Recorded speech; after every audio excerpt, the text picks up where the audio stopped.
Picture चालू करो बे।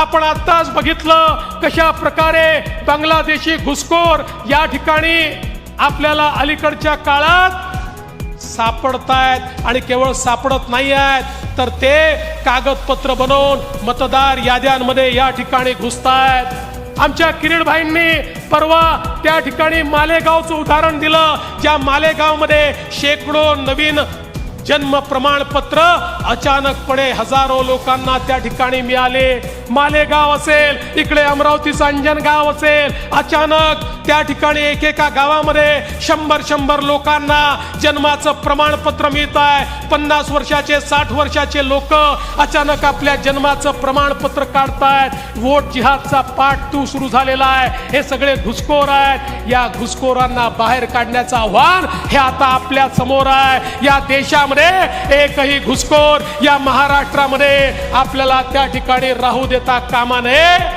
त्यामुळे या अराजकतावादी ताकदींच्या विरुद्धची आपली लढाई, ही लढाई अजून आपल्याला त्या ठिकाणी घट्ट करावी लागेल। याच अराजकतावादी ताकदींनी दुसरा प्रयत्न सुरू केलेला आहे। या महाराष्ट्रातली सामाजिक वीण ही कशी त्या ठिकाणी खराब होईल, या महाराष्ट्रामध्ये जातीमध्ये पंथांमध्ये द्वेष भावना, त्यांच्यामध्ये विद्वेष, त्यांच्यामध्ये मोठ्या प्रमाणात दुफळी कशी माजेल असा देखील प्रयत्न हा मोठ्या प्रमाणात होतोय। अनेक घटना होतात, गंभीर घटना होतात, त्याचे पडसाद उमटतात, ते साहजिक देखील असतात, ते नैसर्गिक देखील असतात। पण अनेक वेळा अशा पडसादांचा उपयोग करून अराजकतावादी आपलं मत कसं पुढे नेता अभी बताता है भाई, अभी बताता है। अभी तूने गाड़ में उंगली किया ना, अभी बताता है। अभी मजा आएगा ना भिड़ो।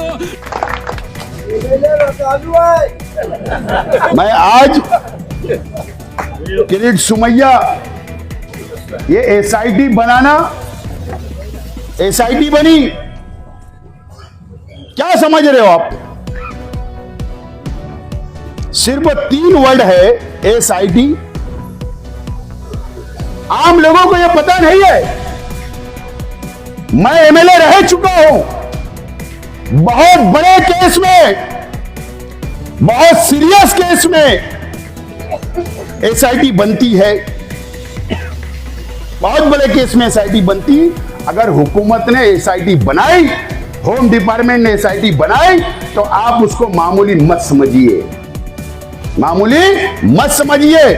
और आज मैं दावे के साथ बोलना चाहता हूं, किरीट सुमैया हो या फिरका परस्त तंजीमें हो, जो लोग शहर को बदनाम करते हो, या सरकार को भी मैं एकदम साफ अल्फाज में बोलना चाहता हूं और चैलेंज देना चाहता हूं कि मालेगांव शहर के अंदर ना कोई पाकिस्तानी रहता है, ना कोई बांग्लादेशी रहता है, और ना कोई रोहिंग्या रहता है। मैं जिम्मेदारी से बोल रहा हूं।